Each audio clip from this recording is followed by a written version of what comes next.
Hello, Verma ji. Yes. Yes, Happy New Year. Very same to you and happy COVID-free year, I would say. Thank you so much. ఎందుకంటే ఎప్పుడు నేను చూస్తూ ఉంటాను ఎలా wish చేస్తారని. Happy new year అని ఎప్పుడు చెప్పలేదు. Yes. This is the first time I believe. Yeah, ఎందుకంటే starting question I didn't want to upset you.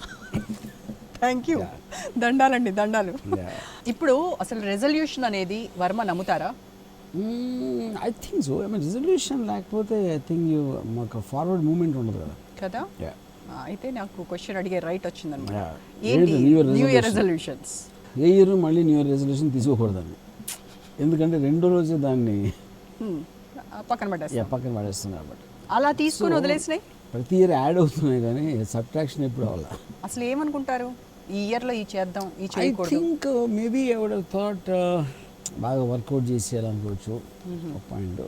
ఇంకా మన ఏ రెజల్యూషన్ తీసుకున్నా ఒకటి మన పట్టుదల ఎంత పని చేస్తుంది చేంజింగ్ ప్రతిరోజు కొత్త రోజు కొత్త ఎక్స్పీరియన్స్ వస్తుంది, కొత్త వాళ్ళు తగులుతారు అండ్ కొత్త ఆపర్చునిటీస్ వస్తాయి. సో అలాంటప్పుడు అండ్ ఆ రోజు రాత్రి పొద్దున్న తీసుకునే మీనింగ్ లేదన్న ఫీలింగ్. ఎలా సెలబ్రేట్ చేసుకునేవాళ్ళు వర్మ?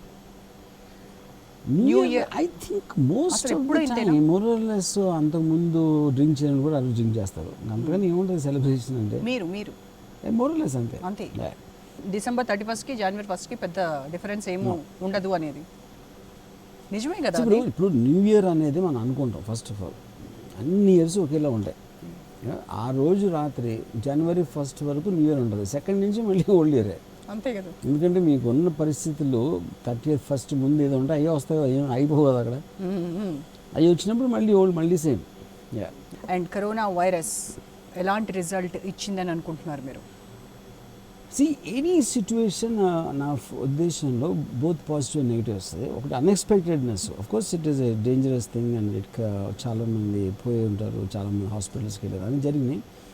బట్ నా మటుకు నా ఎక్స్పీరియన్స్లో it did lot of positive things for me because it change నా మైండ్ సెట్లో ఎలాంటి ఫిల్మ్స్ సబ్జెక్ట్స్ తీయచ్చు, దీని నుంచి వచ్చిన ఒక కొత్త మెథడ్ ఆఫ్ ఫిల్మ్ మేకింగ్ అని. I think it made lot of plus points for me in corona virus time. Okay. And ఓటీటీకి బాగా దగ్గరైన టైం కూడా ఇదే అనుకుంటాను. ఈవెన్ డైరెక్టర్స్ కావచ్చు, ఈవెన్ ఆడియన్స్ కూడా. yes of course. అంటే ఆడియన్స్ బట్టి కదా డైరెక్టర్స్ దగ్గర ఇది. ట్రూ. అండ్ మీ కరోనా ఓటీటీ కాకుండా థియేటర్స్లో రిలీజ్ చేస్తున్నారు. సో ఎలా దానికి రిజల్ట్ ఎలా వచ్చింది అనుకుంటున్నారు మీరు? ఎక్స్పెక్ట్ చేసి because the film was made in very very low cost, just ఒక 2 రూమ్స్లో ఆఫీస్లో తీస్తున్నది. So in the context of that it's been a very very profitable film. So corona తెచ్చిన మార్పు అంటే ఇందాక మీరు అన్నారు చాలా పాజిటివ్స్ నాకు అనిపించాయి అని. మేజర్గా మీ మైండ్ సెట్లో చేంజ్ పాజిటివ్ అనేది ఒకటి నాకు I feel wasteful meetings, travel అయ్యి ఎక్కడికో ఆఫీస్కి వెళ్ళి బోర్డ్ మీటింగ్లు పెట్టుకుని అన్నీ చేసేది అవసరం లేదు. As long as exchange of ideas అనేది మెయిన్ పాయింట్ అయినప్పుడు ఇంట్లోంచి కూడా చేయొచ్చు, జూమ్ మీటింగ్స్ చేయొచ్చు. So I think unnecessary travel and office space అంతంత ఉండాల్సిన అవసరం లేదు అనేది ఐ థింక్ ఒక చాలా పెద్ద లెసన్ నేర్చుకున్నారు అందరూ.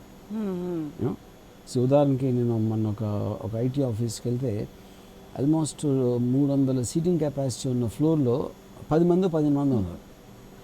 మిగతా అందరూ ఏంటంటే అందరూ వర్కింగ్ ఫ్రమ్ హోమ్ అంట.